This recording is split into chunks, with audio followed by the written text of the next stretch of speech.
This episode is brought to you by the members of the You Run Podcast Network. A place where everyone is a loved member of the podcasting community.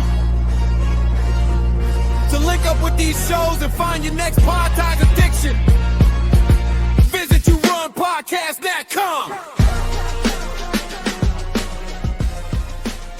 You want to die tonight? Late at night, I tune into your show, where you talk horror with a unique flow. Your voice is like sirens, draws me in, as you pick apart movies on murder and sin. Scott and Mark set the scene. I hang on every word lost in the screen. Your passion for fear is contagious enough. You make me believe in Mark's fucking long roundups. You run podcast, horror movie review, sharing facts and playing games too.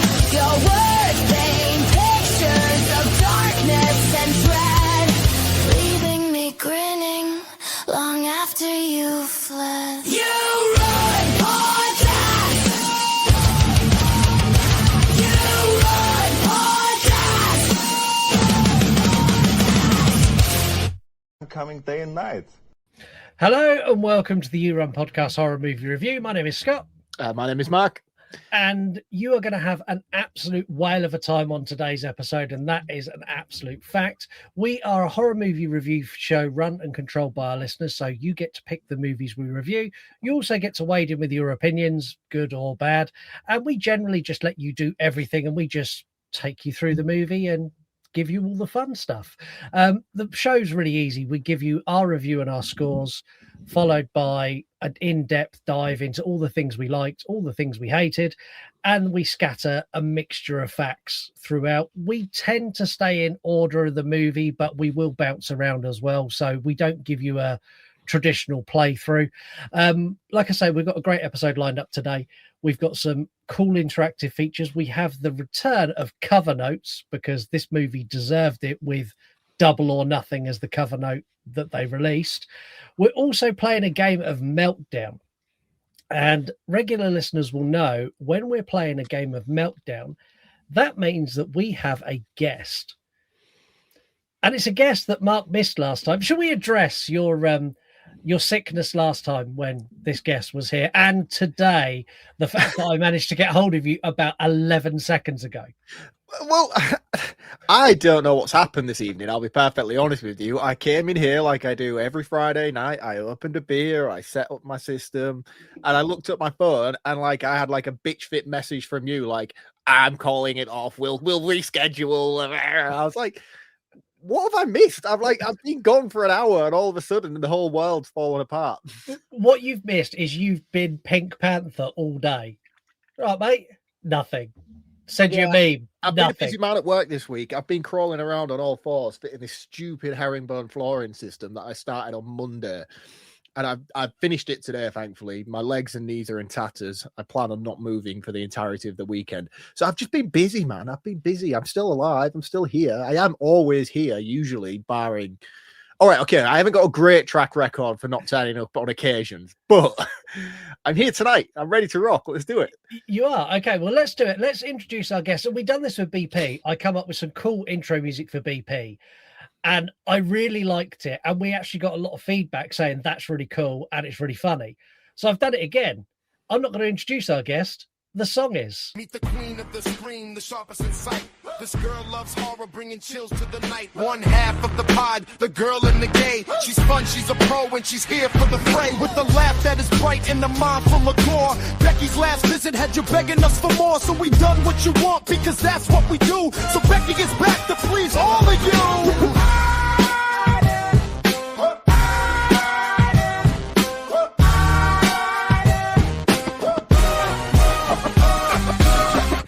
Meet the queen of the screen, the sharpest in sight.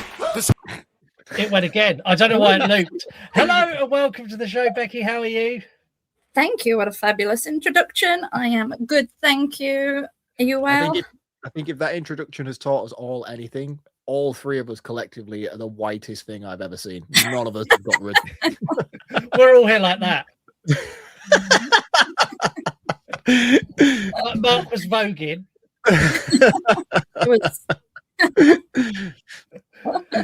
Oh dear, yes. Thank you for having me back. Thank you for showing up, Mark. Yes, I'm here. I don't know what all the fuss is about. I'm here, ready to go. Which is good.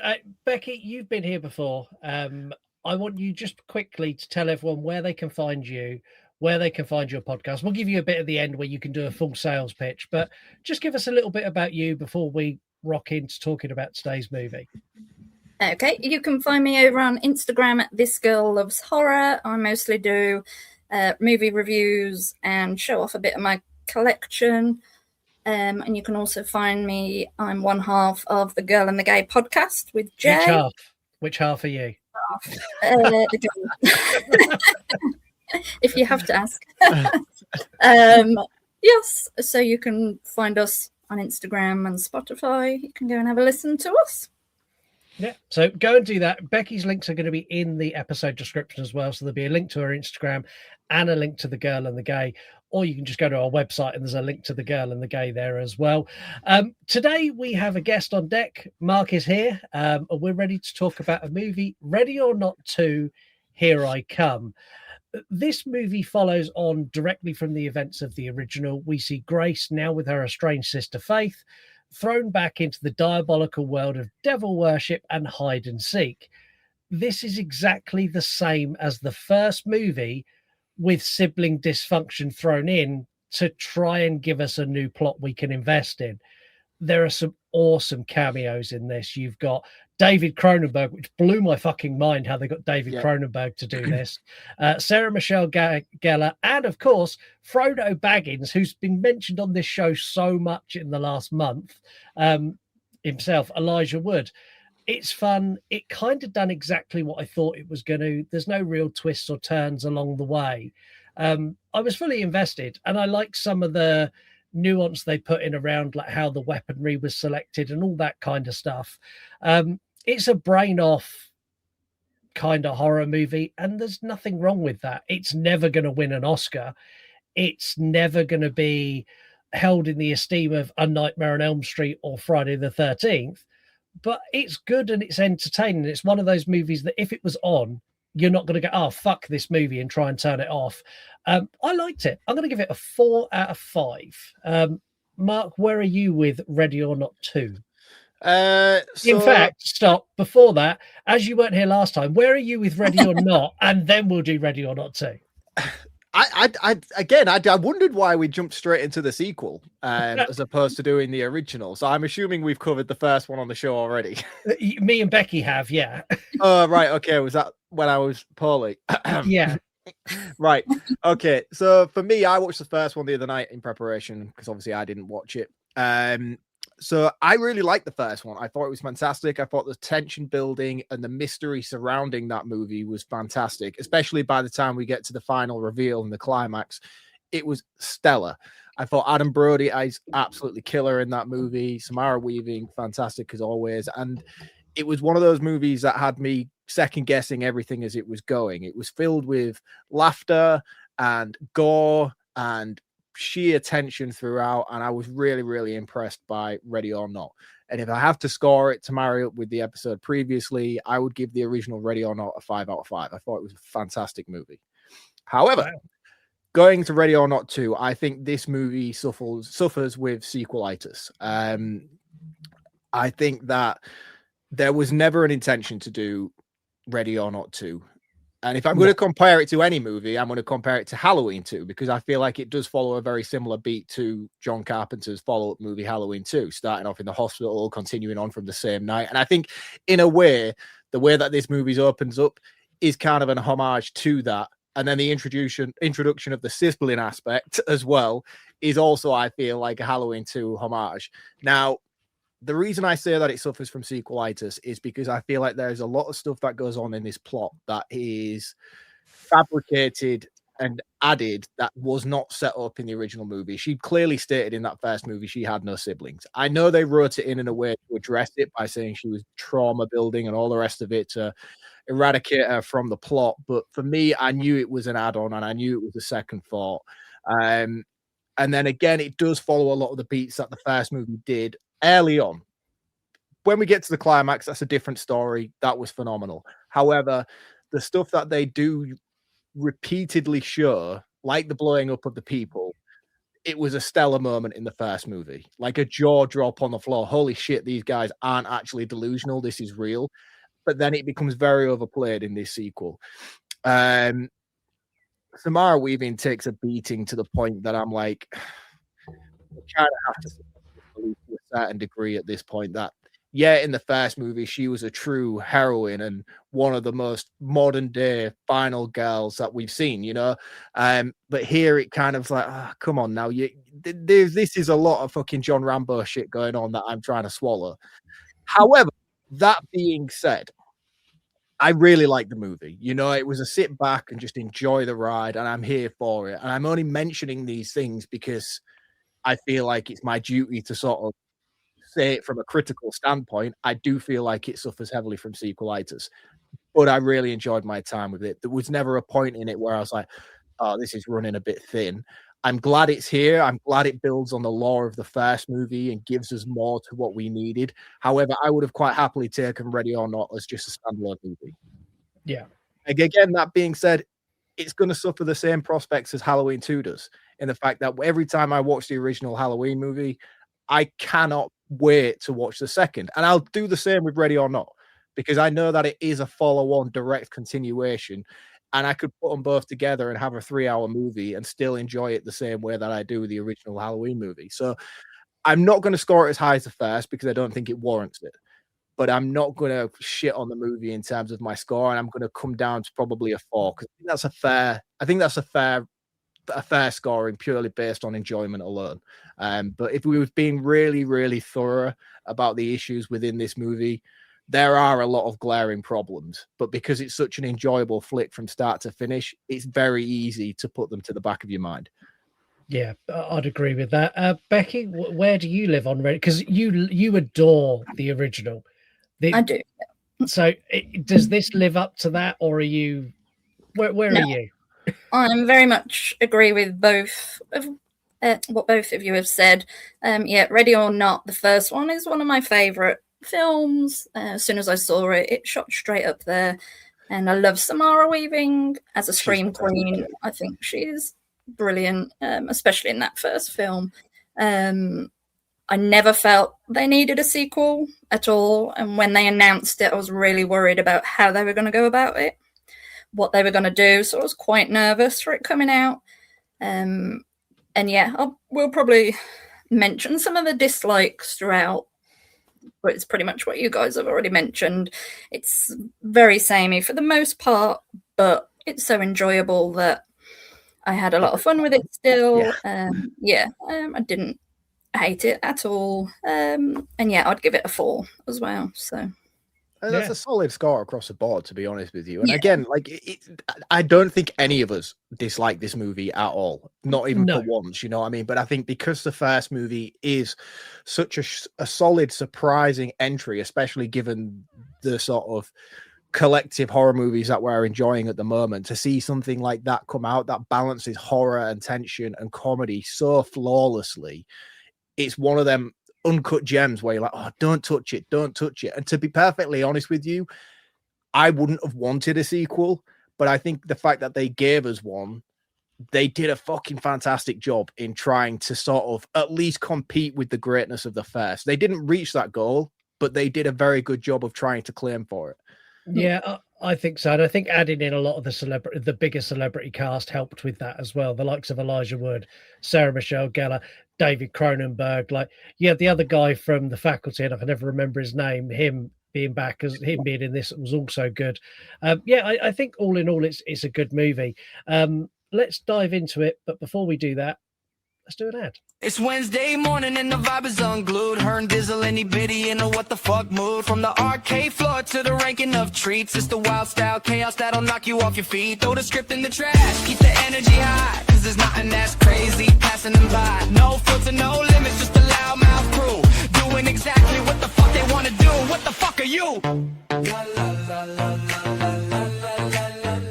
It's a cinematic ride, total chaos on the mic. Will and JT thrashing tropes that you like. From the jumpscare to the gore, it's a wild style beat. These crazy motherfuckers bringing real movie heat. They're the kings of the scream and the horror review, where the takes are unhinged and the show is too. Yeah, the script's getting bent and the vibes for the streets. Keep it loud, keep it proud with the boys of dead beats. So make sure you head over to yourunpodcast.com. There you'll find links to all of the network members, including the Girl and the Gay podcast, who are also members of the network. You'll also find links to all of our socials, especially Instagram. Instagram's the one you need to click because that's where you get to vote on the movies. That's the one where you get the most interaction. And that's the one where you get me being probably my most unhinged. If you want real hot takes, then go to TikTok.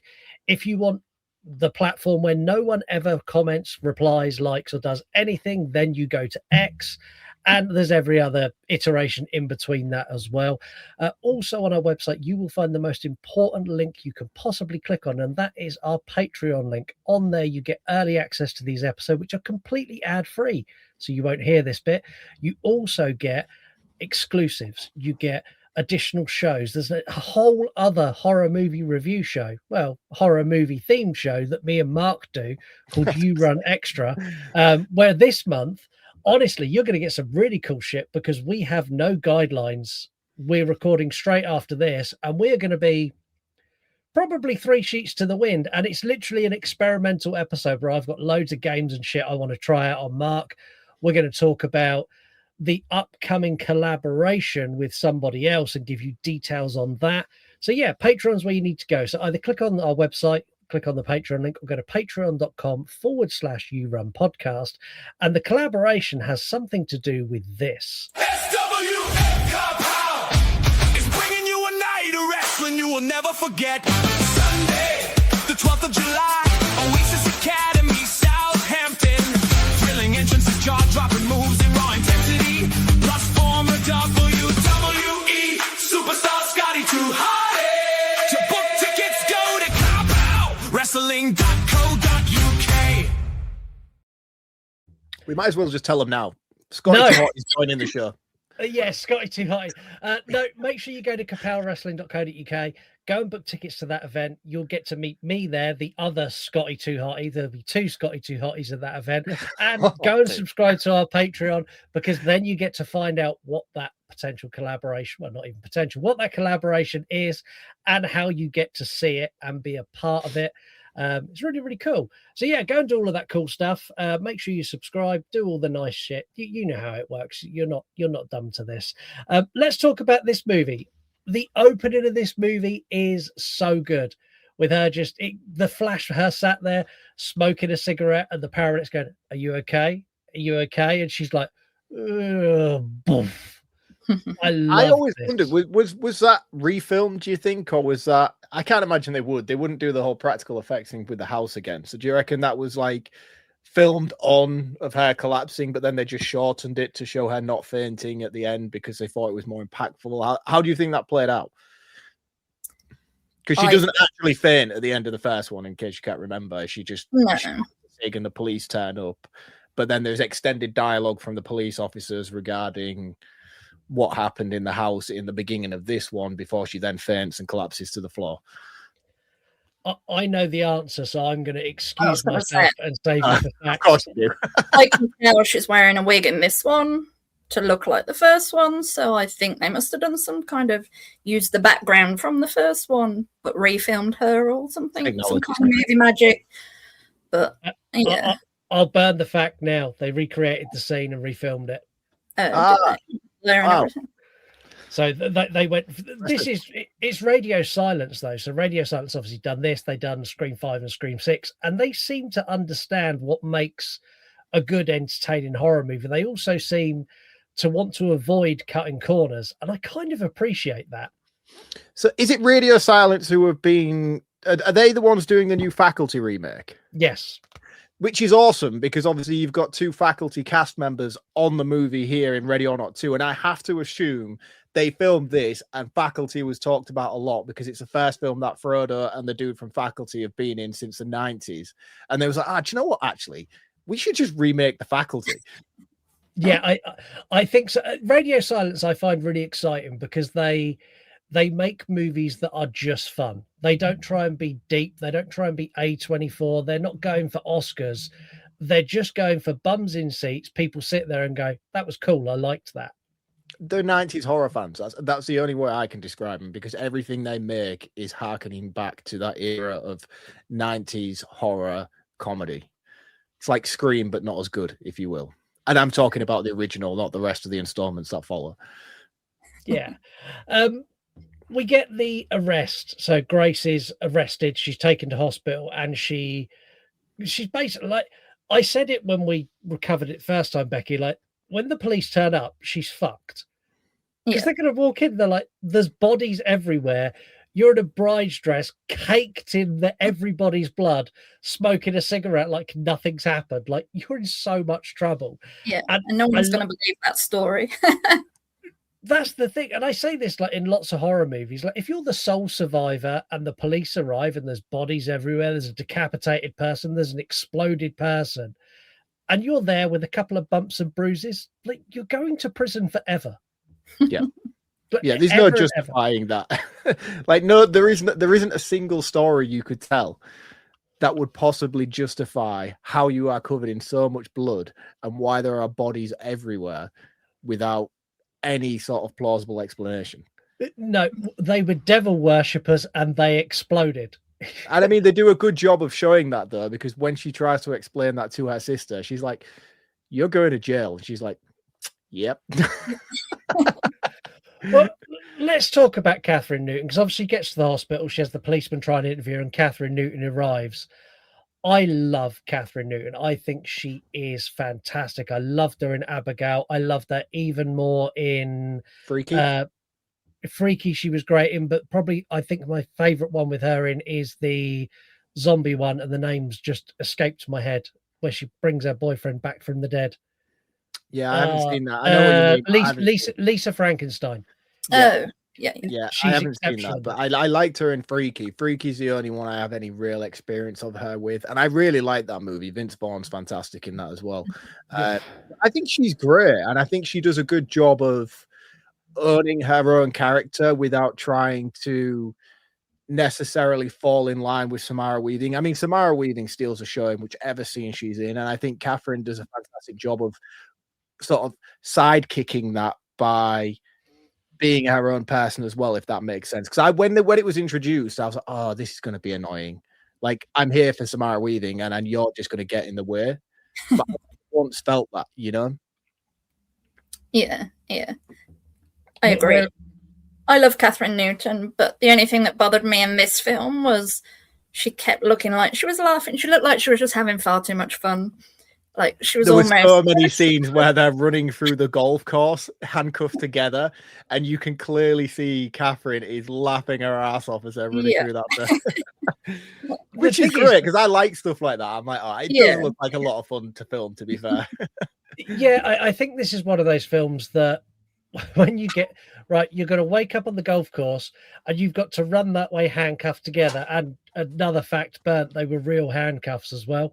They were actually cuffed together. They couldn't get out of them. And that was on purpose because they wanted... So apparently the director sent them over dodgy terrain because the directors would really, fingers crossed, hoping there was going to be slips, trips and falls that they could then stick in the movie to make it more authentic, which it's a bit of an arsehole move, but I'm all for it, and probably explains why Catherine Newton was laughing so much. Yeah. Because I imagine there's a blooper reel for this about 11 miles long. It would have been better if they handcuffed their feet together, though. That would have been a better blooper reel, I feel. Well, like three-legged racing. Like a three-legged race situation, yeah. I've actually got a fact that is kind of like, where it's in my notes, it kind of popped up. Normally I intersperse these seamlessly, but it's there. And I can't remember why it's there. But Oh, okay, right. I'm with it now. Sorry. Right, okay, you're on track now. So there was no intention for a sequel. Like it wasn't going to happen. No. So what happened is the director and writer were writing another movie centered around two sisters. And then they got approached by Searchlight to do a sequel for Ready or Not. And they went, well, we've written this about two sisters, which is really cool. And they're being hunted by people. And they went, yeah, can we just make that Ready or Not 2, please? And just tweak it slightly. But again, it feels like that, though. That's what I was saying earlier on in my roundup. Like, I feel like that is the situation, you know, not necessarily that they wrote it for something else, but they shoehorned the sister angle in to sort of amplify things to the next level. And don't get me wrong, I love the sister angle here because I think it plays off really, really well with Sarah Michelle Gellar's character and her brother, and the two intertwining the battles between the two of those characters and the good sister, the bad brother, and all the rest of it works really well throughout. And there's moments in this movie where they separate for a little bit. And when they're separated, both of them are completely useless. And you can see that they need to be together in order to win this. And it does work well. But if you're following on from the first movie, it doesn't necessarily comply with what was already established. No, I think I agree with that. I think I like more the politics side of this than I do their story. I like the David Cronenberg bit. Like, one, how the fuck did they get David Cronenberg to agree to do this? Like when he's like, he realizes, shit, the Damas family failed. Right, hold on, let me just approve this ceasefire, which I was like, oh, that's very topical right at this second. And then he's like, oh yeah, right, well, right, kids, you're going to need to kill me. Like this whole scene, I'm like, oh, this is fucking weird.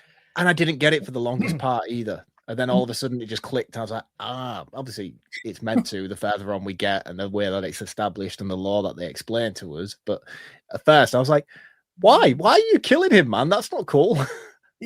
Yeah, and Elijah Wood's like there, and he starts explaining. I'm like, this is so cool. Like this whole like super elite devil worshipper shit. I'm like, this is so fucking interesting. I love this, and I love the fact he's establishing the rules of all of the families are going to come in and they're all going to hunt, and we're going to play the game again. And he's like, but you can't do it before the starting bell. And then it cuts to the hospital, and you've got is it Kevin Durand? Kevin Durand, yeah, he's fucking brilliant as well. I love him. I love the way that he's just like, right, it's my time, and just lifts up this big box of cocaine. I was like, to be that rich, man, to be that rich. And he does the full. He's the first explode. Yeah. And that was cool as well. And I know I beefed on the constant exploding within this movie and how it takes away from the impact of the first. But the fact that he did so early on, I was like, oh, shit. Why? Why is he exploded? I don't get it. Obviously, we find out. But I was like, that was awesome. Yeah, I really like this. I think this movie, the opening segment, like this whole bit in the hospital and like Kevin Durand, like it's cool. But things don't really kick up a gear for me until we get this montage of meeting the families, and they get like the text or the call. I love this. It's like summoning the fucking Avengers of arseholes. Yeah, it's so good. You get like the you've got the two in the club, and they're like, "Oh, it's our time, fucking shots!" And I was like, "Me and Mark." Yeah.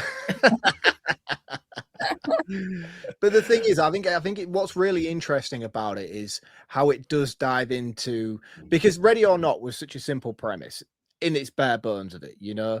And I think we're all sat here now saying how great that first movie was, and we didn't want a sequel because we didn't see how it would be possible to do it.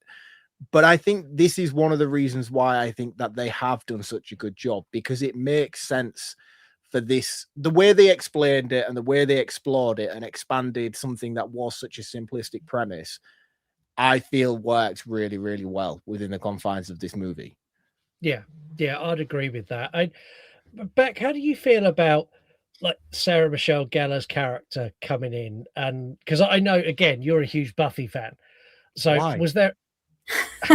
Oh, sorry, I just speaking out loud for a moment there. Apologies. So, like, having Sarah Michelle Gellar in this, were you like, this is the best thing ever? Yes, obviously I knew she was going to be in it, so it wasn't a surprise. But yeah, and I love that she was kind of playing like a bit of a baddie, bit of a villain character. I thought that was really cool. The only thing I didn't like is whatever they did with her makeup. They made her look a bit old.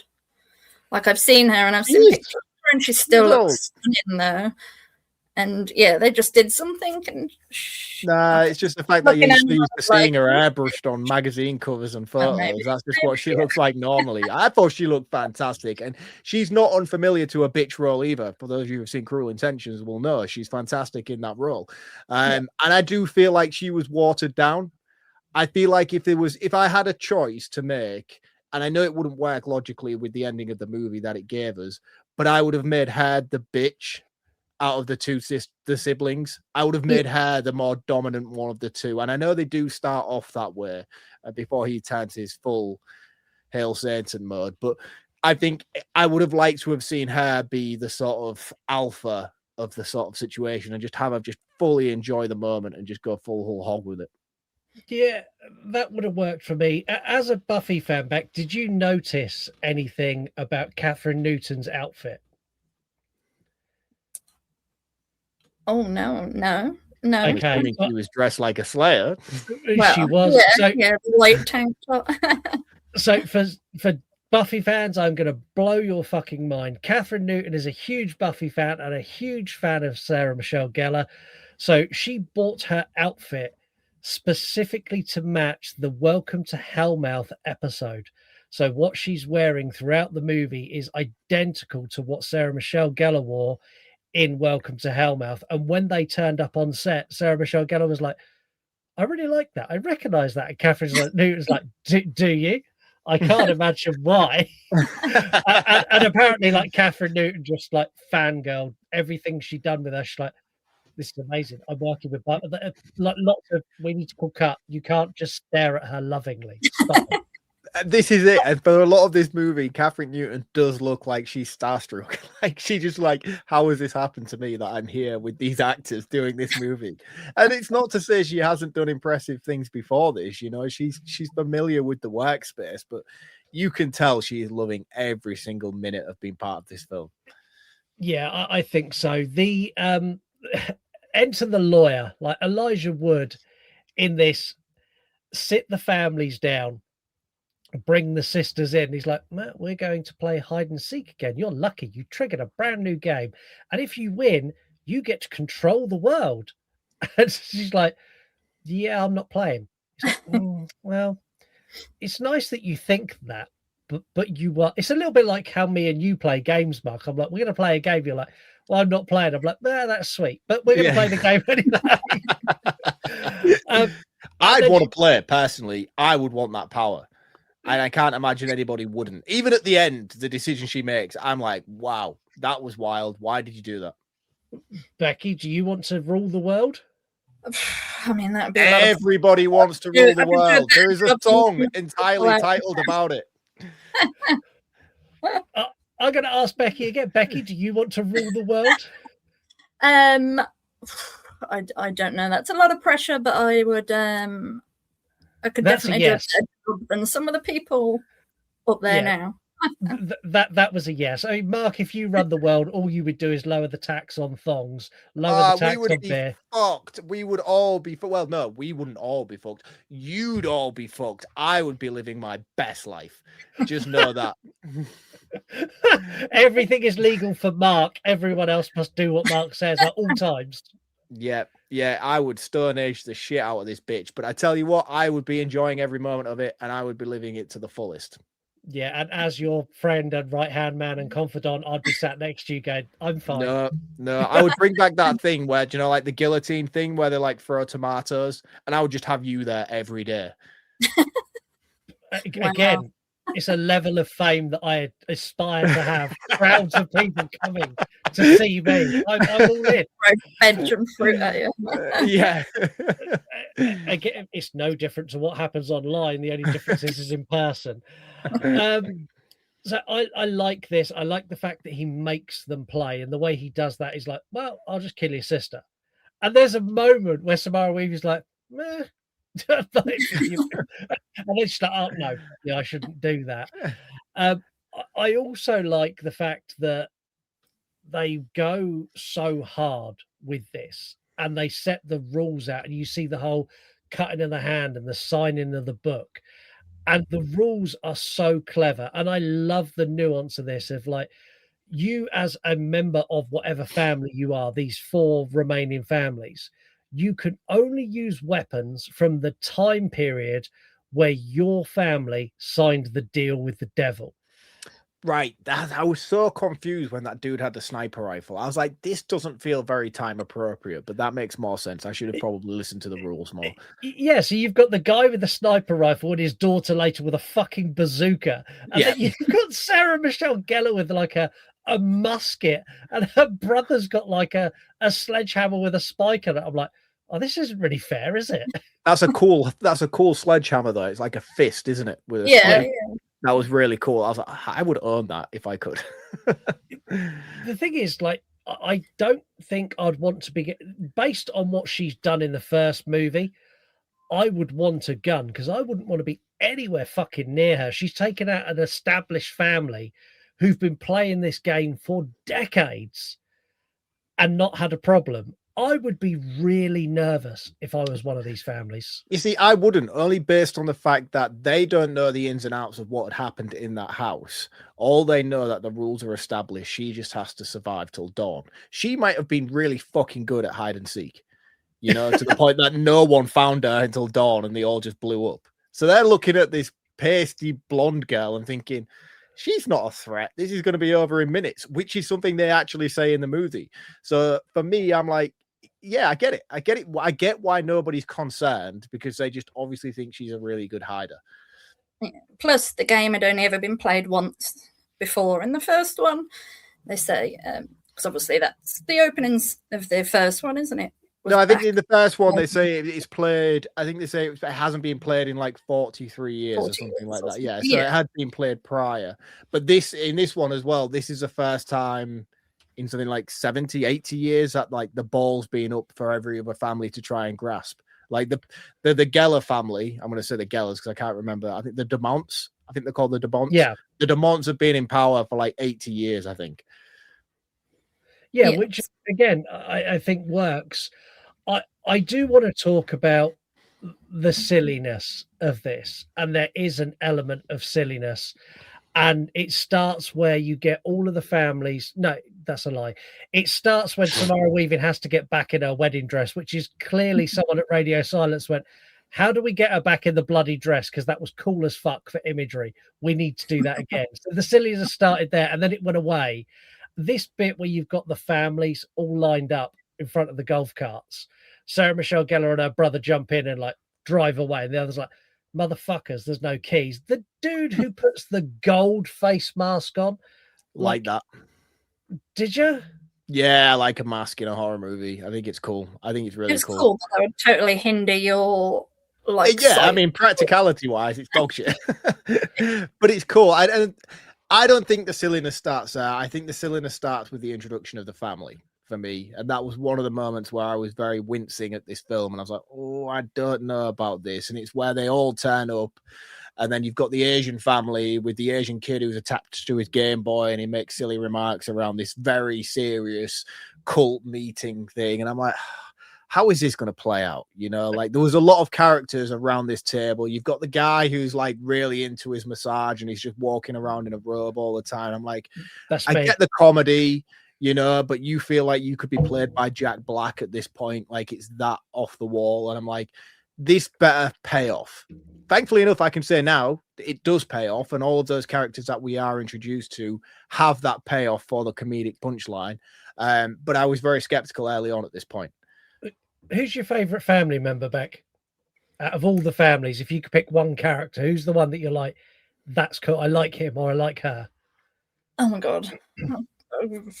Now I don't know any of their names. The dude who kind of makes it to the end, who puts his wife forward. Or yeah, because I was just like, you did not just do that. Wow, he was a dick. I loved it when he's like, oh, this person's died, you take his spot. And he's like, right, so I need to go and try and fight now. can I like nominate my wife? And his wife's like, what the fuck? Yeah, like just looks up from her phone, like. I do love that she gets hers though, because when he's like, well, I'll just sign everything over to her. I'm not the head of the family anymore. And the wife's like, cool. The next thing you look like she's going to run people down, and she doesn't just drive through the fucking gate and drives away. And he's like, what happens now? And Elijah was like, well, nothing. Like, you can like hang around till we're done, but you have no money, you have no property, you've got nothing now. You've signed everything to your wife. He's like, bitch, damn. I want to ask you guys, how far does she get? Because I can only assume she blew up in that Range Rover 3 hours later. She does, confirmed by Tyler Gillett and Matt Benetul-Olpin, who are the writers. They did film the scene where she blew up, and as apparently a post-credit thing. No, so apparently she blew up. There was a car crash, and it was going to be included in the final sequence as the two sisters walk out. They were going to walk past the car, which was just like filled with blood, but they decided to cut it. Yeah, because it wouldn't make sense. Because why would she just park up at the side of the road and wait for the events to unfold? Like, she's tailing ass down the road. She's gone. She's a good 2-3 hours away at this point. Yeah, exactly. But in my mind, I had this vision of her like celebrating that she was now a millionaire, and all of a sudden went pop in a Range Rover. Who's your favorite character of the families, Mark? For me, not necessarily my favorite, because I don't think any of them are particularly likable, but I do like the scorned bride, which we find out is later the ex of Adam that Samara stole from him.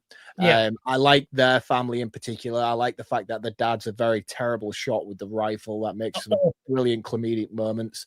And then when she comes down later on, dressed up all in her wedding gown and just tails ass, and the two of them fighting and the mace spray, and that was just pure brilliance in my opinion. But that I would say that's my pick of the family. What about you? You go. What's yours? See, I really like the brother who doesn't play, the one who's just there sipping cocktails in his gown, going, "This is gonna be fucking cool." I was like, can't get the TV working. He's like, "Oh, they're all gonna die." He's like, "Oh fuck, I can't see him. Switch the TV on so I can watch him." I like him because he's so removed from everything until he's not, and then he's in so much trouble. He's the cousin. He's a cousin. Yeah. Of who? He's the cousin of Sarah. Yeah, Sarah Michelle Gellar and whatever. Right, that makes more sense, because the Asian lady who accidentally then kills the other fella and blows up, I thought he was her husband, and I'm like, well, why is your son now blowing up? Because I thought now you would have to step in. Yeah, no, he's just a cousin. He's like what you get in every rich family. He's the hanger. In fact, scrap rich. He's, whenever you go to a family function, he's the one that no one really talks to. He's a bit of a dick. He drinks too much, and he's there just like in the middle of everything going, "Oh, it's been ages since I've seen you." We've all got that family member. Yeah, it's Macaulay Culkin's cousin who drinks too much Pepsi and pisses his bed. Exactly that. And if you haven't got that relative, you are that relative. I'm proud to say I am that relative. Of course you are. Yeah, without a doubt. There's a lot of interesting kills in this. There's a lot of kills in this that I'm like, oh, I don't know if I like that. The washing machine kill. Yes. That was cool. I like that. I don't know why they opened it. I was like, don't let him out. Surely that phone wouldn't have worked. No, definitely not. I mean, it does, but no, it doesn't. Yeah. And all that went through my head as they closed the door, and because I wasn't sure what it was at first. And then when they closed the door and switched it on, it started filling with water. All that went through my head, and I'm sorry, American listeners, is a very British thing. All that popped in my head was, washing machines live longer with cow gone. And I sat and chuckled to myself, at least like, what's funny? I'm like, nothing. I wouldn't have been able to help myself but say it in that moment, had it come to my head at the time. The Chinese lady, the one who offers her a loophole, she's very Kill Bill-esque. But she doesn't want to. I feel like she was underutilized. There could have been some really seriously cool moments with her character, because she's very much equipped to be able to wield that katana. But yeah, she's like the peace broker of the situation. which is cool because I feel like when you have such a collective group of people, especially given the massive numbers, regardless of how tainted you are by the politics that you're involved in, somebody's going to want to try and find common ground. And she's the one out of the group who's like, look, I don't want to hurt anybody. I'm here because I've been sort of wed into it and the money's fantastic and I'm reaping the benefits. No one ever thought this was going to happen. Very similar to what the characters were like in the first movie. But I feel like there would have been some cool stuff that she could have done, like make her full ninja. Do you know what I mean? And have like a Kill Bill-esque sort of scene with her and Samara. Yeah, I think that would have worked. So, Beck, would you have taken the deal she offered? I'm genuinely curious. I was shocked that she was, because Catherine her sister was like, yes, she'll do it. She'll do it. Just say yes. And I was like, why aren't you saying yes? And it was literally just because she was like, but I'm still going to have to like worship the devil and like help kill people. So she was like, no. And I was like, yeah, I would have done it. I mean, realistically, though, if you think about it on the bare bones of it, it wasn't the fact that she would have to be corrupt and kill people. The essence of it was you have to sell your soul. That's the be all and end all. Is in order to be involved in this situation, you have to sign over your soul to the devil. Yeah. Now, for me personally, I'm not a big believer of life after death. I feel like you've got one life, you live it to its fullest, and then you worm food. That's kind of how it is. However, there is that little bit of me inside where, given an ultimatum like this, I don't know what's after this. I don't think there is anything, but I can't guarantee it with a whole heart. And my worry would be 90 years at my best life. Would I sign my soul over to eternal damnation? Yeah, you're like me. There's like, you're the sort of person who's like, yeah, I'd do that. Like, if I fell out of a building, I don't believe in anything after, but if I fell out of a building, I would pray to every fucking religion before I hit the ground, just in case. Just to cover my ass, cover all bases. Yeah, you've got to cover all bases, haven't you? And that's not because I'm a religious man. That's just because I want to live, man. I'm Benny. I am Benny for the mummy. That's yeah, you're right. Exactly that. And I think for me, like, the deal was, she didn't want to sign over her soul, and that was it. Like, and I get that. I think that's a very plausible thing. I would rather fight to the death, even based on a myth or a mystery. I'm like, do you know what? Yeah, it might be a load of hocus pocus and it might be bullshit, but do I want to take that risk? I don't kind of know if I do. Yeah. Plus, I suppose she's been through it once, so she knows it's true, whereas Catherine might still be a bit hesitant, which is why she's like, just do it. This will save us, do it. Exactly that, she's pretty much the one who's like, hey, it's all bollocks, don't worry about it. Whereas she's like, I saw the floaty dude in the chair at the end of the first movie. I know this is real. I'm not doing it. Yeah, I actually saw the devil and he nodded at me in acknowledgement of how fucking badass I was. That's as close as I need to get to that guy ever again. Titus in this, Titus beating up Catherine Newton. Man, it is rough to watch. He beats the snot out of her for no reason other than he likes it. Yeah, and I think he's one of my least favorite characters in the movie. He's a fucking absolute piece of shit, but he has the best character arc in the movie because he starts out as such a weak man. He's getting slapped by his dad. He's getting babysat by his sister and picked up till that moment when he snaps. And he goes full Ted Bundy. And when he is beating Catherine, it's difficult to watch, man. It's really, really, like, I was surprised at the level of brutality that they portrayed on screen in terms of her character. Some of the scenes where he's like slamming her head off the wall and repeatedly kicking her on the floor. I've seen some pretty horrific horror movies with some gory shit, but to see a full grown man beat on such a young lady like he does was difficult for me to watch. And this was my main gripe of the whole film, because she took a hell of a beating, and she's a tiny, like you say, tiny young woman. And then the next scene, set of stuff, she's standing, she's got a couple of cuts on her face. I'm like, no way. You would be hospitalized after the amount of times he was kicking her, punching her. I mean, she literally smashed her nose ball. Yeah. And I was just like, you would not be standing and just be okay, an hour later. That's the only thing that really bothered me. I was like, But Samara Weaving has been shot in the hand, stabbed several times, sliced to shit in 48 hours, but she's all good. It's a caliber of woman kind of thing. Samara Weaving, caliber of actress up here, can take a kick in and go, fuck you guys, I'm all right. Catherine Newton, somewhere down here, can't take the kick in as well, and us believe it. We're like, nah. He's a massive man, strong man, and he was full down, like, because they do the fight sequence kind of side by side, don't they? So Samara's fighting that ex-fiance, and I'm like, you know, that's a really fun fight to watch with the two women, but that is nothing compared to what Catherine's taken. I was like, no. hard to watch.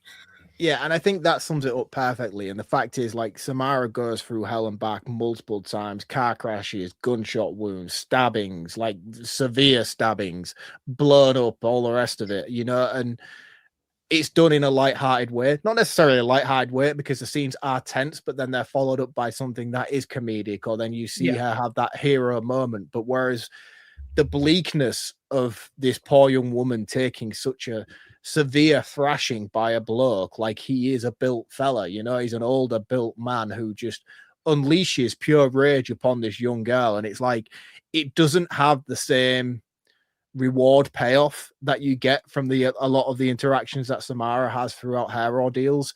And for me, I found it very uncomfortable to watch. I didn't particularly like it, and she gets her payoff moment at the end, but I don't feel like she got as much of a reward as what she was deserved, given what she went through with him in that moment. No, I don't think she did either. I do love the Samara Weaving and the other bride completely blind shadow boxing the fucking cake and shadow boxing the cardboard cutout of the wedding. Like, all of that sequence there where they can't see each other is funny as fuck. Brilliant. It was one of my favorite scenes in the movie. Yeah, I did like that. My favorite bit of the movie, though, is where Samara Weaving goes all like this. Hasta la vista, baby. This moment where she's like, she's about to get out and she gets the phone call that they've captured her sister, and she finds the gun locker in the security shed down the bottom, and she pulls out the shotgun, puts on the shotgun belt, and I'm like, yes, let's go. And as she's walking up to the house, she comes across the bride, who she's had a good 5.5 minute fight with. And she's like, you bit, and then she blows her head off and then shoots her again on the floor for good measure. The double tap was brilliant. Kicks open the door and she's like, I'm fucking here, let's fucking go. Like, this whole sequence, I absolutely adored the fact that she's so, I'm gonna fuck you all up. And what I like the most is that it failed, and she had to do what her sister told her to do an hour ago. And I liked that, because it gave Catherine Newton a moment where I was like, yeah, you should have listened to your sister. She was right. Yeah. After Grace has been constantly telling her, you need to listen to me, you need to do what I tell you to do, kind of thing, through the film. Yeah. Now she's like, yeah, you should have done what I said. Yeah, it was cool, and it kind of comes full circle to all the tidbits of drip-fed lore that we've got throughout, you know, and it comes to this moment, and I genuinely didn't know where we were going to go from here, and this was where the movie really started to pique my interest. It didn't, as much as there was a lot of highlights throughout, it did feel verbatim of the first movie, you know, and I was worried for where my score was going to lie by this point, because I didn't feel like there was anything fresh and revitalizing other than the variation in characters that we've come across and the expansion of little bits of lore. But this is where the movie really turned for me, to the point where I was like, yeah, you actually do have a genuinely good idea of where you want to go with this. Yeah, this wedding to get, like, if she marries one of the family members, it basically causes a loophole where that person wins the game and no one dies. So she agrees to marry fucking Mr. Beat Up Catherine Newton. Titus. Yeah, when she done it, I'm like, oh no, like, pick someone else. Like, any of the other families, just not him, because he's such a scumbag. And she agrees to marry him. And you got Elijah Wood go, well, yeah, it kind of it makes it works. Like you don't. No need one's to kill ever done it anyone. before, but it could be working. Elijah Wood plays a lawyer so well. He's like, yeah, there's nothing against it in the rules. Like it's fine by me. Like I'll officiate. It's just let's do it. My greatest Elijah Wood scene before we move on is where the Asian lady cheats. Oh, she doesn't cheat, but Samara in essence makes her cheat by forcing her hand with a samurai sword, and it just pans to him, and he just slowly creeps behind his desk because he knows what's coming, and the little Asian bloke just blows up. He's fucking mega. He does it a couple of times because he does it in the very last scene as well when he knows what's happening. He just backs away from the stage. Yeah. I also like when the first people explode. Samara Weaver's like, oh, I never get used to people like exploding in my face. And you can see Catherine Newton is fighting so hard not to laugh. She's like, yeah, I never get used to it either. And I know full well when they called cut, there was just hilarity. The payoff at the end was brilliant, and I didn't think it was coming. I'll be honest with you. Do you know, we'll get to it, but in terms of the explosions and stuff, and they're all looking very fancy on their way out. I was like, surely one more. Yeah. You get the wedding. You get this. Well, before you get the wedding, you get the Sarah Michelle Gellar and Samara Weaving sit down. She's like, Sarah Michelle Gellar, oh, we kind of need to work together because my brother's a fucking psychopath. And her brother comes in and goes, I'm a psychopath, am I? You need to control me. And then kills her. I'm like, just confirmed everything she said. Yeah. Absolutely. I like though. I do like the fact that because there was no way the two of them could have controlled it together, and I do feel like the film built that up very well with the bickering between the two of them. Who gets to wear the ring? Dad always wanted me to be the one in charge. This, that, and the other. So I knew one of them would have to go by the end. But I feel like the payoff for it was very rewarding because not only does it highlight that Titus is an absolute fucking lunatic, but it shows the caring aspect of Sarah Michelle Gellar's character as well. And I think that back and forth between the two of them flawlessly paired up. Yeah. And I've got to say, Sean Hattersley did an amazing job playing. Is that his name? Yeah. I mean, I haven't seen him for a while, and when I was watching it at the cinema the first time, it was bugging me because, usually you'll get on and who's that? I recognize him, and it was bugging me. And as soon as I came out, I was like, who was that playing Titus? And I was like, oh, it's him from The Faculty. Yeah, and he's fantastic, isn't he? Yeah, he looked so good, and he was great in The Faculty. I don't know where his career went, in my opinion, because he is phenomenal. If anything, this movie has shown it, and I think given what he did here, I hope he gets a resurgence in Hollywood. Yeah, maybe not the cultist side of Hollywood, but I hope he does some more movies.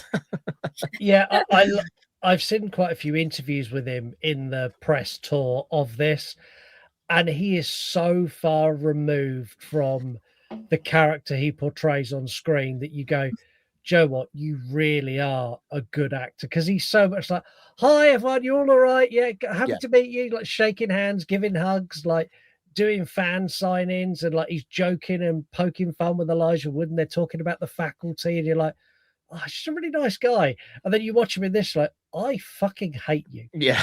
With a passion, like angry passion. Samara Weaving in a black wedding dress. Oh my good God. Yeah. Wowza. I thought it was a different character, I'll be honest with you, because I'm so used to seeing her in such a disheveled mess that when she got dolled up like she did, I was like, holy shit, this woman, she is incredible, by the way. I need to watch more movies she's in, not just because she's an extremely stunning lady, but because her scream is the most haunting thing I have heard in my entire life. I don't feel like it's as amplified as much in this movie as it was in the first film. But in that first film, which for me, I watched these back to back the other night. So I watched that first movie and I was like, holy fucking shit, that is incredible. The wailing, almost yodeling aspect of her scream as it leaves her body. I was like, you are incredible. Yeah. I think, go on, Beck. Sorry, I cut you off. It's the best thing ever. I think she scream queen, absolutely It's brilliant, that like gargly, yeah, especially that first one, like when she got shot through the hand and then she has to put it through the nail.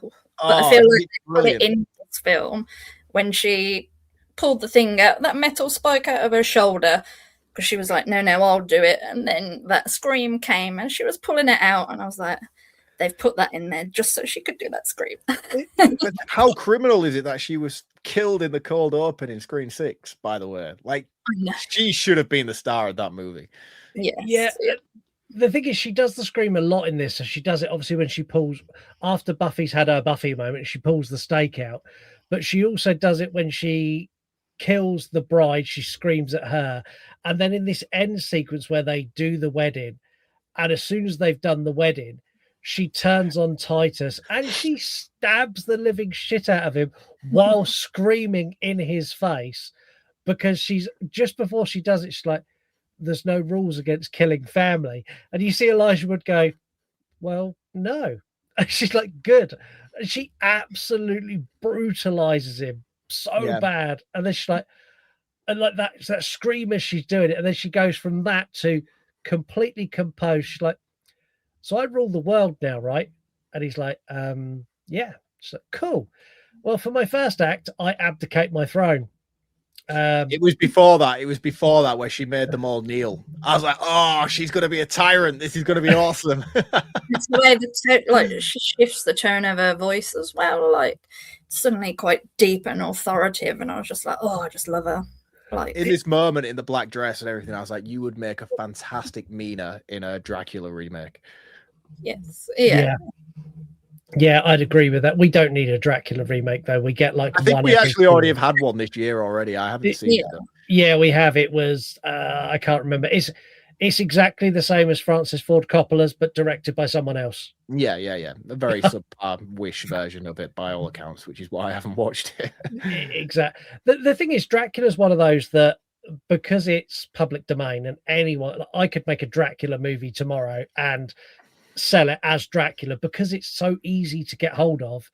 Everyone and their wife is like, oh, we need a movie. Let's just make a Dracula movie. We can do that. It's easy. We'll talk more about this on Patreon when we dive into the trailer of Night of the Living Dead.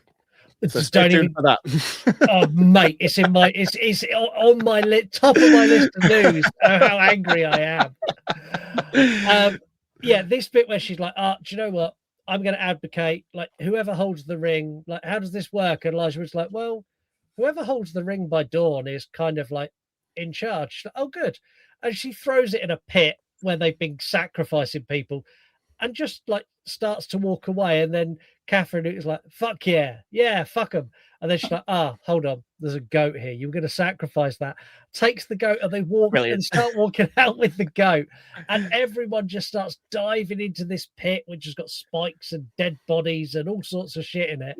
I love the fact as well that they turn around and say, there's no rules now.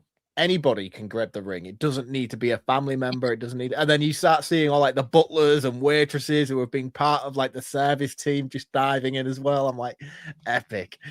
And I like she kicks the knife on the way past and goes, oops. Yeah. For this scene, they used 140 gallons of blood and 14 blood cannons. Wow. All practical. So apparently they were going to do this with CGI, and they looked at it and the director went, I don't really want to do this with CGI. How can we do it practically? And there was a moment where someone went, we need a lot of blood and we need 14 blood cannons. I can almost hear the visual effects guy going, can I do it? Please do it. Yeah. Let me do it. I've got the cannons and everything. I'm ready.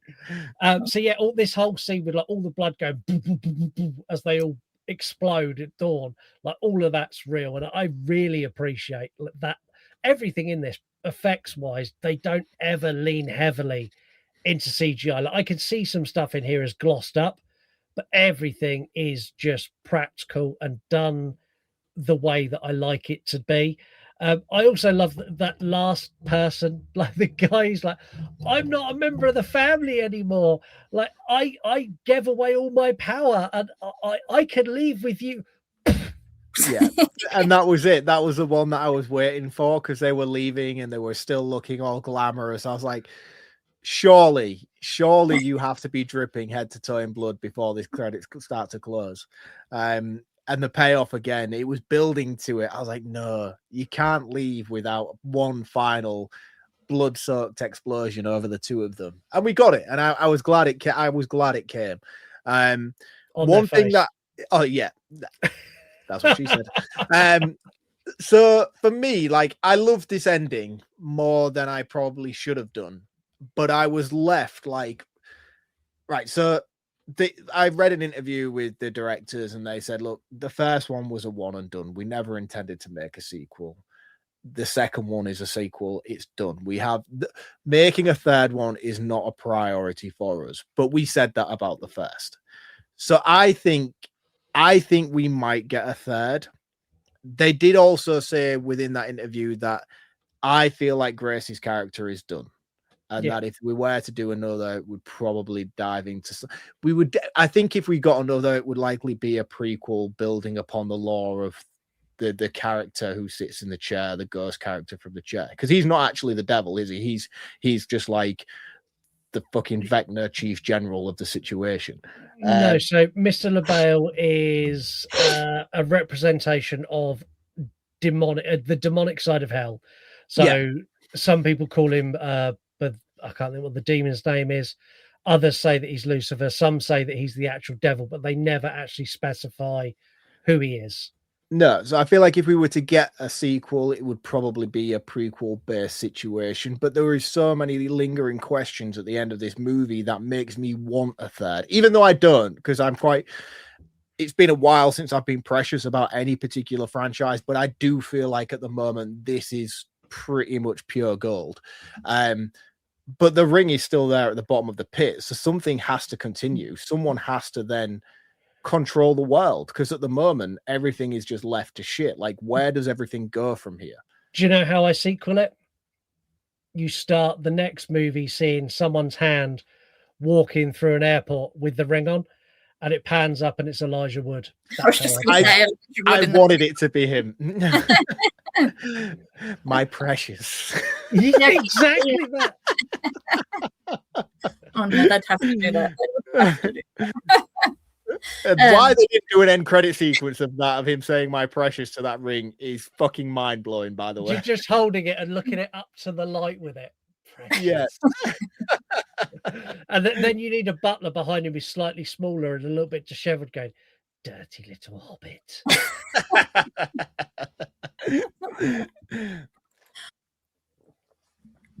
I keep seeing that they have greenlit a third one. I don't know how true that is. I never know what to believe on the internet these days.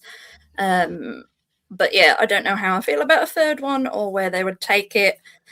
But then I felt the same about this one, so who knows? Maybe they could do another good one. Yeah, I mean, like I said, they both did say that it wasn't a priority for them at the moment. On the interview that I read, because I immediately tried to find out the same thing, because I was like, I need to know, are they going to do it? Are they going to continue it? As much as I do want a third one, I don't want it to be a prequel thing. If it's not a continuation of Grace's story, I'm really not going to be interested. I don't want this to become like a Conjuring-based franchise where they just go off on separate timelines and different things, you know? There's no Samara. I'm not interested. Yeah. I would take a spin-off with Catherine Newton's character being roped in, with the view that they want to find Samara Weaving, and Catherine Newton needs to play another game to get out, to then let her sister know, which then leads into a fourth where you bring them both back together. I'd be on board for that. I'd think they'd need to change the game, in all honesty. 100%. Yeah, you can't play hide and seek again. Yeah. No, and again, I mean, it works. It's just hunting, you know what I mean? Like, it's not hide and seek on a basic level like we normally do. But what I mean is like, if they're going to expand and they're going to get creative, there needs to be another card picked. Yeah, I can't imagine chess being the most easiest one to deal with if that's the card that's selected, but something along those lines. I can't even think of a game that would Bulldog. Is that a Yorkshire thing? You know what Bulldog is, right? Like British Bulldog.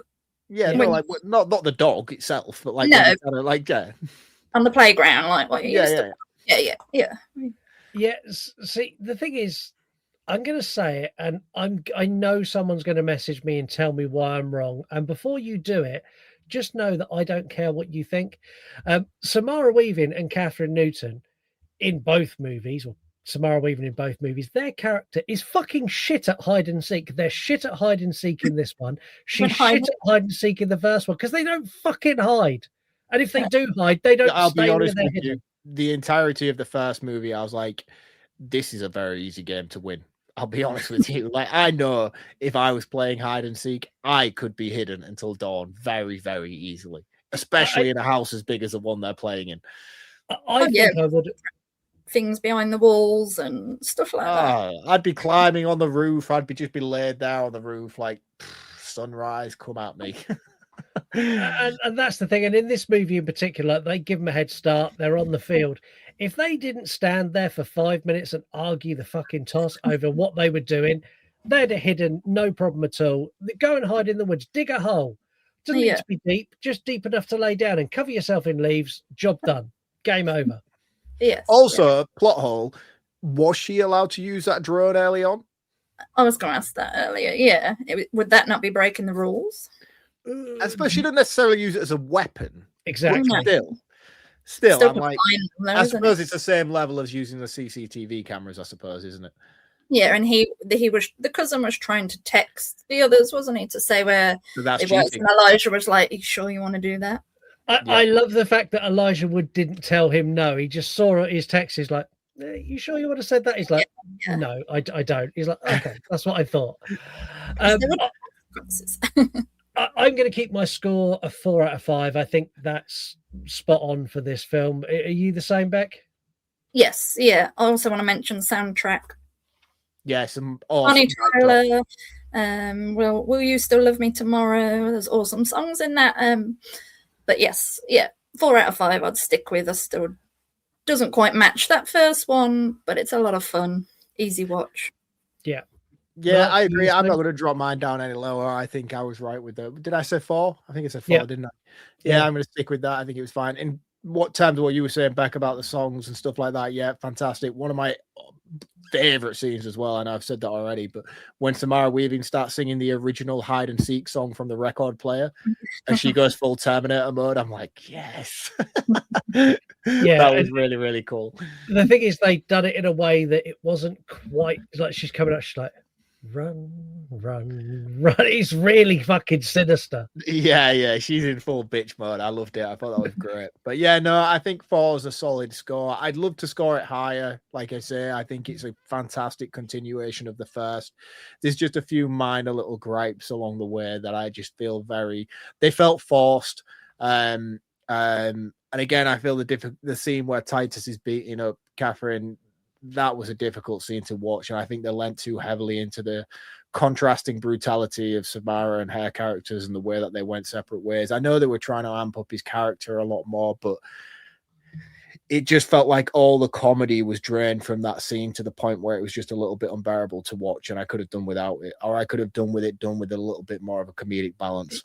Yeah, I think if in the middle of that, if that scene had ended not by Sarah Michelle Gellar interrupting him, but if it had ended by Catherine Newton like poking him in the eye and kneeing him in the bollocks. Well, she did, didn't she? She kicked him in the bollocks once. Yeah, but he was almost treated like a eunuch, as if he wasn't even fazed by it. And I was like, I don't know if that was quite the turn that I needed. It needed more of that sort of. She needed to get a few more little, as if she was coming in a bit more heavy on him, and she was balancing the fight. But it was just an onslaught, in my opinion, and it was just too far. It was. We did have voicemails. We'll be playing them next week because I forgot to upload them. So we do have voicemails to play. Tune in next week. Maybe this is what I need to do. Tune in next week to hear what people had to say about us. We had a few. This week. This week, yeah. Tune in next week to find out what people had to say to us this week. We brought back cover notes. So the cover note for this is just double or nothing. And I was like, that is the shittest cover note, to the point that I'm like, I'm going to bring back cover notes. But because I brought back cover notes, I decided to go one step further than I normally do, because that's a thing now. So cover notes. This is where you replace the cover note with one of your own. We had One Bride, One Sister, One Unnecessary Movie. Too far.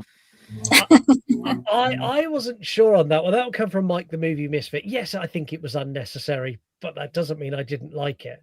Yeah. All right. Okay. Yeah, it was unnecessary. He is 100% right in what he's saying, but that doesn't mean it wasn't worthy. In my Exactly that. We also got because you don't hate the rich enough, and that's from Movies for Dad. And that's like, I don't think we do hate the rich enough. I don't think we do. I think we need to hate. I don't know. I feel like I do.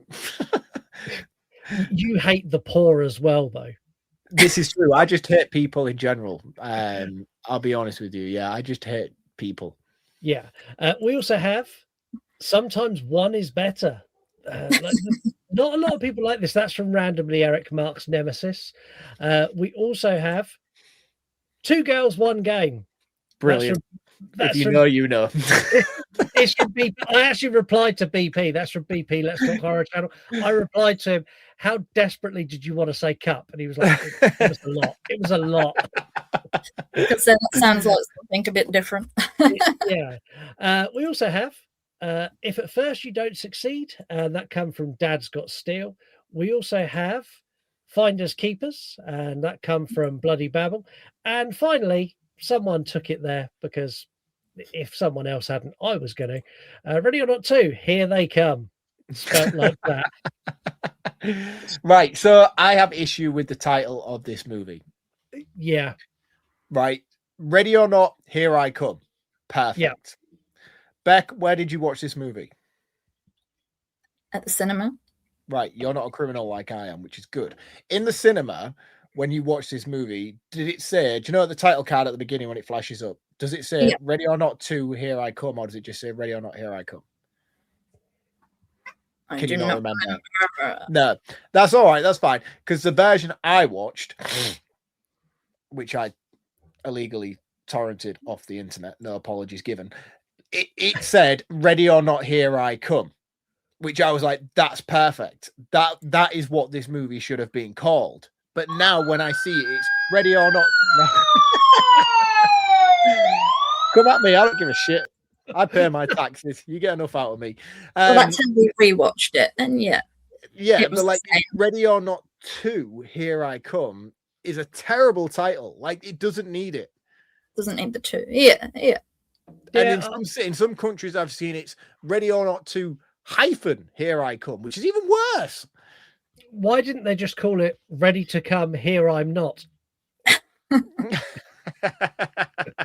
Right. I think there is a version of that on the internet that I saw. 100%. Like we've spoken about horror movie porn parodies. I guarantee within 3 weeks there will be a Ready or Not 2, because Here I'm Coming, without a shadow of a doubt. It's that time. It's time to hit the button that I cannot find, so I'm stalling and doing it in an epic way. What I earn in one hand, burning from the other. Every ride answer rips another from my cover. I keep winning pieces I can't keep together. Bleed for the scoreboard, lose myself forever. Meltdown!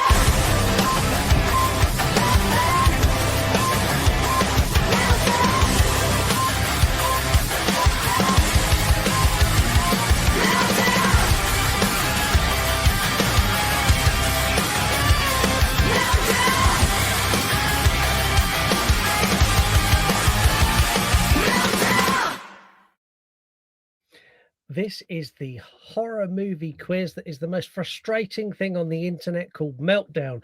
Every correct answer you get 10 points. Every incorrect answer, you lose 15 points. If you skip, you lose 15 points. And if you're really lucky, just like Mark, you'll end up just beyond negative figures. You'll end up with a plus, but it won't be a very big one. Sit at the back of the bus with the cool kids. Honestly, you like it. Yeah. The leaderboard currently sits with Kate in top spot, with 60 points. So you need 60 points to beat Kate, or you need a massive 10 points to beat Mark. And somewhere in the middle, you'll catch BP. He's just behind Kate with 55, I believe. I'm going to let you decide I will let you decide who would you like to ask the first question. Oh, I'm all nervous now. I don't like quizzes. I got sweaty palms. I will go with Scott can go first. Okay, there is a real mix in here. Like I had moments putting this together. I'm like, I'm gonna be really nice, and then I finished that one question. Going, I'm gonna be a real asshole now. Like, there's a lot of that in here. Question Yeah, one: pressure makes my mind go blank. So if you get this one wrong, I think we'll just stop the quiz and just abandon it. oh no. We'll probably get over early on, I think. Yeah. So, what are the character names of Catherine Newton and Samara Weaving in the movie Ready or Not, Here to I Come? Grace and Faith. That's correct. 10 points for you. I need to see that movie, man, honestly. Question number 2. What is the name of the girl from Hereditary who loses her head to the lamppost?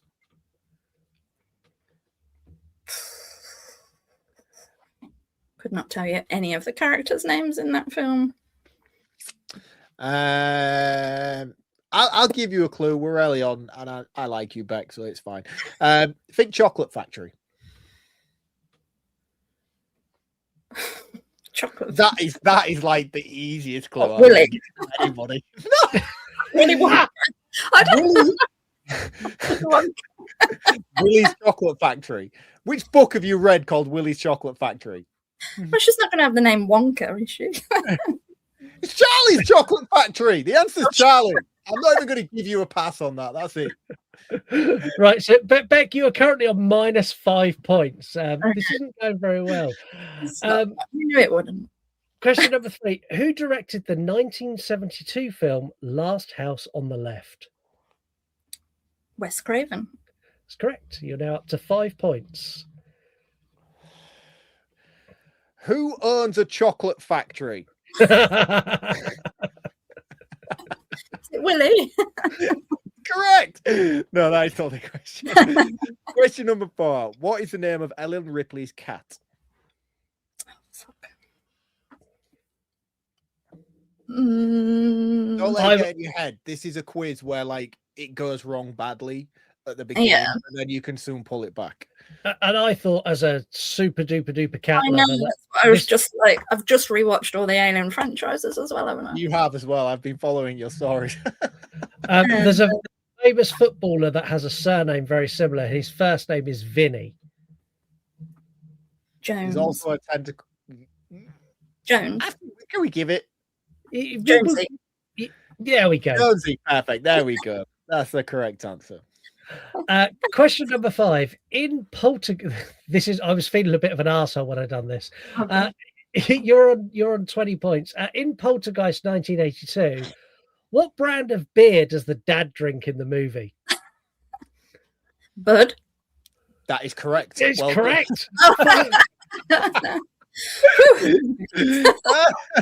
You're on 35 points. What? Right. Question number 6. What is the fictional town in Maine where many of Stephen King's stories take place? Oh, Rock. Castle Rock. Oh no. Do you know what? I'm going to give it. It's not the answer I had. However, that is a town. I would have said that's a loophole answer, to be fair. I would have given her that as well. Yeah, the answer was Derry, but we're going to give you that.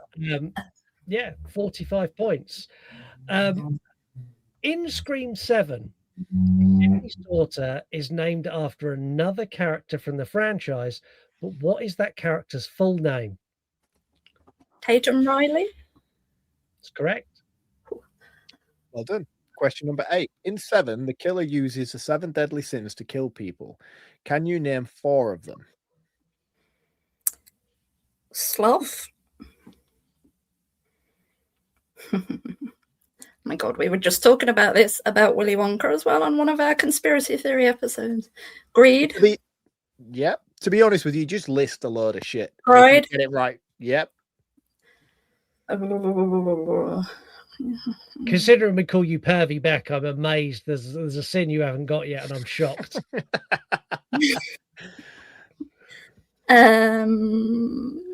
Gluttony. That's correct. Yeah. That's well done. That's That's one. What was the one? The pervy one? Lust. Oh, look. You could have lust, wrath, envy, pride, gluttony, greed, sloth. Yeah. So that puts you now on 75 points, which puts you tippity top of the leaderboard. You've got 2 questions to go, so you could be the best. In Saw, what was the reason Adam was put in a trap? As in the first film? Yeah. The guy in the bathroom.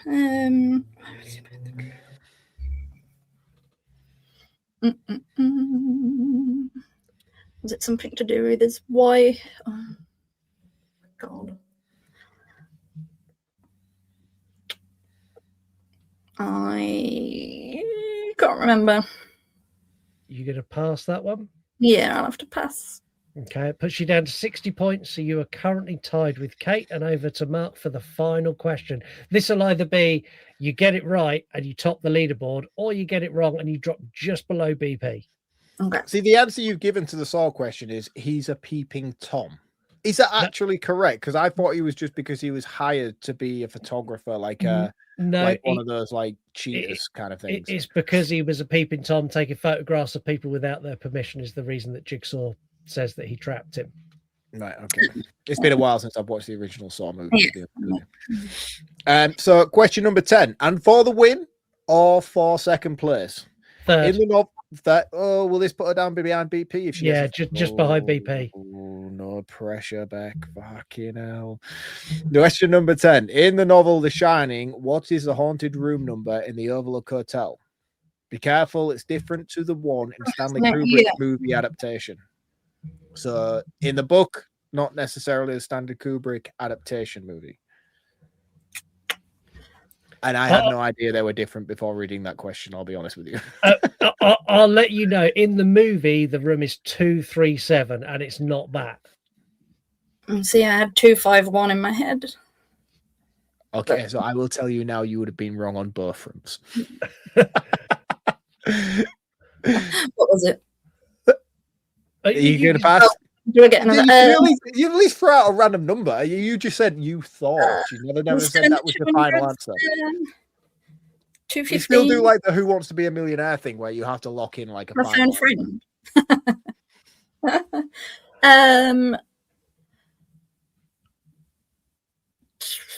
315? No, I don't know. 215. Which one are you going with? I need a final answer. Okay, 215. Unfortunately, that is incorrect. You was also wrong on 315 as well. The answer is 217 in the novel. I've never read the book, to be honest with you. Why of such a random thing to change? There is a reason they changed it, and I can't for the life of me remember what it was. Real hotel or something. Yeah, it was something to do with the real hotel, and they did like that is the real haunted number that Stephen King stayed in, and they didn't want loads of people flock into the hotel to stay in that. It was something to do with that. But yeah, Beck, you've done really well. You are in third place. You are miles in front of Mark and just behind BP. I think you deserve a soundbite. Hide and seek is a lot of fun, especially including everyone. That felt very patronizing, I'll be honest with you. It was all I had left. Like it was the only thing I had. I could have gone with this. Hey, give your balls a tug, you tit fucker. Shorzy. I didn't think that was as good. Time for Mark's favorite part of the show, and he's not prepared. Let's go. He's the king of the spool, the lord of the stack. If it's on magnetic tape, there's no turning back. From the floor to the ceiling, he's a mastermind hoarder, keeping analog alive on the edge of the border. Rewind, right under the static flip. It's Mark, VHS from the crypt.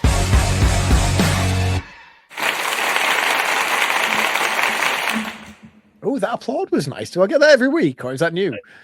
It's new this week. I might add it in next week. I might. Yeah, I like that. That was cool. The thing is, now you've done it, I'll be really underwhelmed if it doesn't happen again. That's disappointing if you don't do it. To be fair, I should probably add this for you every week. Hey, we've got to prioritize what we've got to prioritize. Anyway, I really struggled this week with this segment of the episode because I couldn't for the life of me think of anything that I could use to tie in. My immediate go-to was use The Faculty, because obviously it has recurring cast members from The Faculty. I was like, yeah, brilliant. And then I was like, I've got The Grudge. So I was like, maybe I'll showcase The Grudge because it's Sarah Michelle Gellar.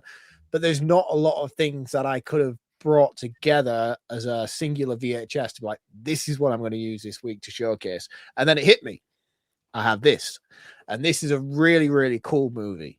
And to be honest with you, in terms of plot, they're pretty much the same, barring a few tweaks. Of this one utilizes the game show aspect a little bit more. So it's more like a Big Brother kind of hide and seek version of what we've got with Ready or Not. But that movie is Slasher. I'm not too sure if those of you who out there are very familiar with this. I wasn't until I owned it on VHS tape. It's a very low budget film 2000 kind of movie, but this does very much follow the plots of Ready or Not, where a group of people have to survive till the morning in order to win the game show. Basically, it's a game show kind of thing, as opposed to it's Rob Zombie's 31. Right, okay. Before Rob Zombie made 31. It's a cool movie. There's some really cool practical effects in it. The score throughout is really sort of like Linkin Park, Limp Bizkit, new metal kind of stuff. There's some gruesome kills. It's a really gore fest of a movie. And it's cool. And it does follow the beats, and it is appropriate this week. I don't care what anybody says. This is all I could come up with, and this is what you're getting. So go and find Slasher. It is streaming.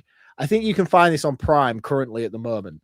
And it does come under recommendation. So I would check it out if you haven't seen it already. And that is Slasher. And that's this week's VHS from the Crypt. Make sure you go and follow Mark. He is at VHS from the Crypt on Instagram. He's also Reviews from the Crypt on Instagram, both of which are super cool accounts that I followed long before Mark become a part of this show. I am going to call you out a little bit, though. How the fuck did you not pick From Dusk Till Dawn? Why would I have picked From Dusk Till Dawn to go with this week? They have to survive till dawn. No, it's a vampire movie. That's entirely different. The thing is right now with this segment on the show, I have to be really careful. Like, there's movies that I could use, but I'm like, oh, fuck, we're probably going to cover that on the show. And if I burn that out early on, I don't like to repeat myself. And I don't like to then have to see, like, I could have used Faculty. Faculty would have been a perfect movie for me to use tonight. But we did that like 3 weeks ago. And I went into depth about my love for the Faculty movie and the copy that I own and all the rest of it. I would have done the same thing again this week. So I'm being selective. So I could have used From Dusk Till Dawn. But I'm hoping at some point in the future, I know we've done the original From Dusk Till Dawn, but I want to do the second one with the T1000. The third one's better. The third one's not very. It's not the third one. They literally turned up and went, "Fuck it, it's vampires. It's From Dusk Till Dawn. Let's put some tits in it. Explode. It'll be fine." When you watch it, you literally go, it was fine. Like, it did everything I wanted it to do. So make sure you go and follow Mark. It's really important that you do follow Mark and get his account up to where it deserves to be. I think he's just over 11,000 followers. He should be 111,000 followers. So make sure you do that. I don't need that level of pressure. Just keep it low. He does need that level. I hope to fuck you go viral now. He needs that level of pressure. I don't swarm for me, because then I don't do well with the kind of pressure. Like, if I miss a night, like, I post every day. That's one thing that I do on my account. I always make sure I post every single day, and even that is like a task. And I know you guys are very, very committed to like social media and stuff. You'll do multiple videos and stories and stuff. I just don't know how you find the time. Like, I have to do one post. I don't do stories. I don't do reels. I don't do fuck all. I just put a post up a day. It takes me like 10 minutes. And I struggle. Like, I struggle to fucking do it. I'll be honest. Yeah, at the moment, my schedule at the moment is 3 reels, 3 posts, 10 stories, 7 days a week. What? Yeah, I don't know how you do that. Why would you dedicate that much time of your? Just go outside and smell the grass, man. Honestly, it's better. I swear to you, it will feel better. The thing is, they cheat. You can schedule posts, just pre-record them all, stick them into schedule, just fucking hit go, and then go and live your life, and then they just post automatically. I don't know how to use my phone like that. No. Someone who does know how to use their phone, though, and it is the time for their big sales pitch. Beck, I want you to sell your account, This Girl Loves Horror, because it's fucking awesome, and all the shit you share is amazing. Not just your reviews, but your collection. I remember when you first started and you first come to Instagram, and I first sort of discovered you. You were like, "I got this really cool Funko Pop. It's really, really cool." And now you're like, I have this limited edition, fucking one of a kind. Look at this cool shit I own now. And then you're like, also, look at all these VHS. Look at all this cool stuff I've got. And watching you go from when you first started to now is awesome. But also tell us all about the Girl and the Gay podcast and what you do there. And yeah, it's your sales pitch. Do with it as you please. Okay, I will try and do my best. So yeah, over at This Girl Loves Horror, I watch a lot of films. I watch a lot of shit films. I'm getting a bit annoyed. I feel like I've gone through all the good stuff now, and I'm just watching crap. But, sometimes you find gems, but I review everything on my page that I watch. I also occasionally show off my physical media collection. I'm trying not to get into VHS. I've got a couple of my favorites because I'll just be like Mark, and I don't have the money to do that. And yeah, collector, the odd collector's edition and stuff. I've got a few on my shelves behind me. And as Scott said, Funko Pops, and then any kind of events I get to go to. Which is a lot. Share it with you. Yes, thankfully. I've been very lucky this last kind of year and had a couple of screenings and stuff, which is very, very exciting. Yeah. I had to say no to one next week, which was Hokum. I'm so gutted. That's the one you were talking about, Scott. Yeah. The Adam Scott movie. Yeah, I want to see that. Yes, yeah. I mean, why did you turn that down?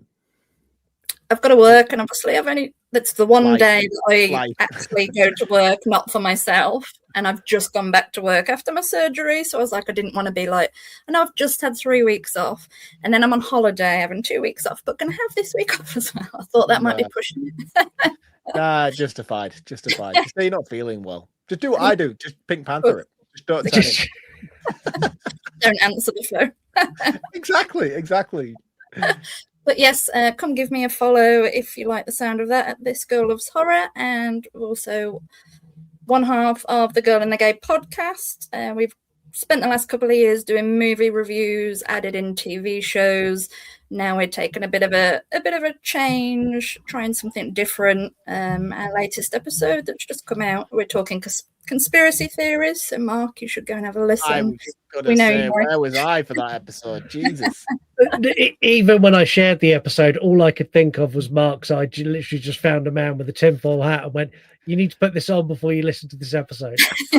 I would have come and dropped fucking bombs on you all on that episode. Seriously, I would have blown your mind. We started gentle with some of the more fun ones. We didn't get too dark, but we'll definitely be doing a part 2 and probably part 3 of those ones because we really enjoyed talking about that. And we're just going to be doing something different, whatever we fancy talking about, really. So whether it be trashy reality shows that me and Jay enjoy, real life stuff, working, dating, anything like that, whatever we fancy. So yes, please come and give us a listen. Come in, follow us on Instagram as well, because not many people chat to us on there, and we like to chat. Yeah, seriously, go and follow Beck. This Girl Loves Horror on Instagram and TikTok as well.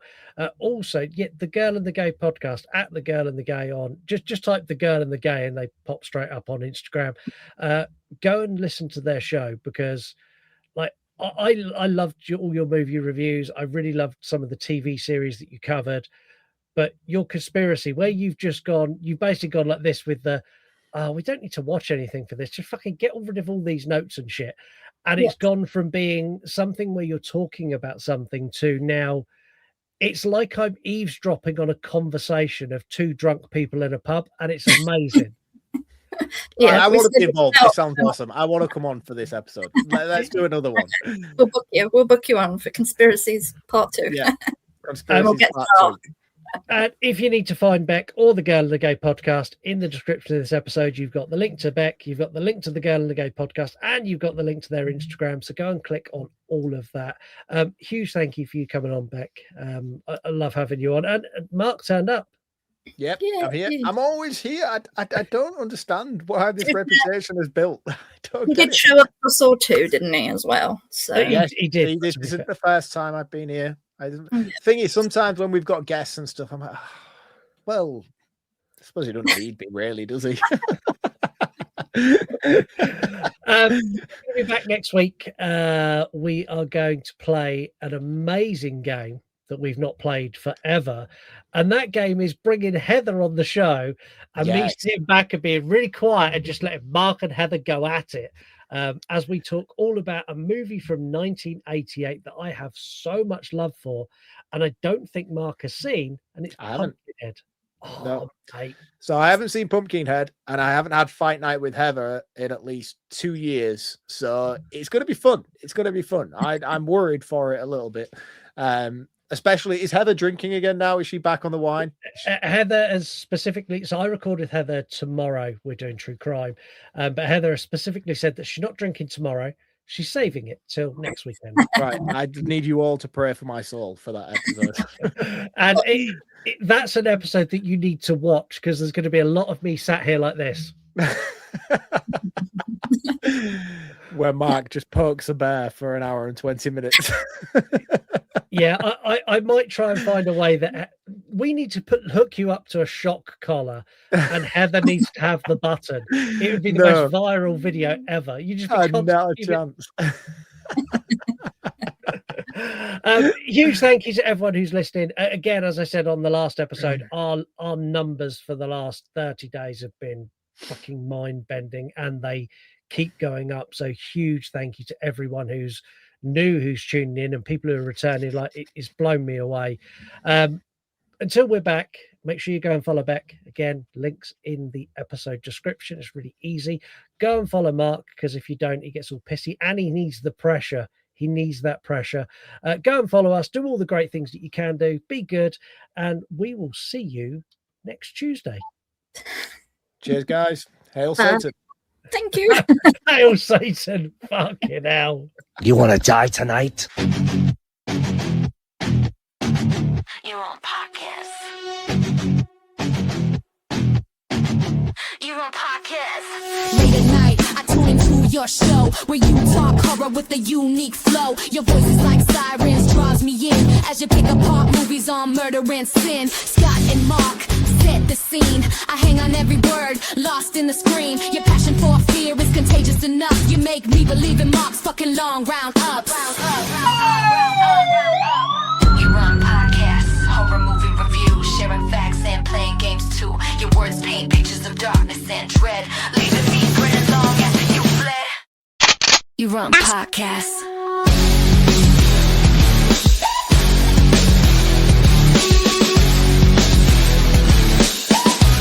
You're on podcast. Bella Vista, baby.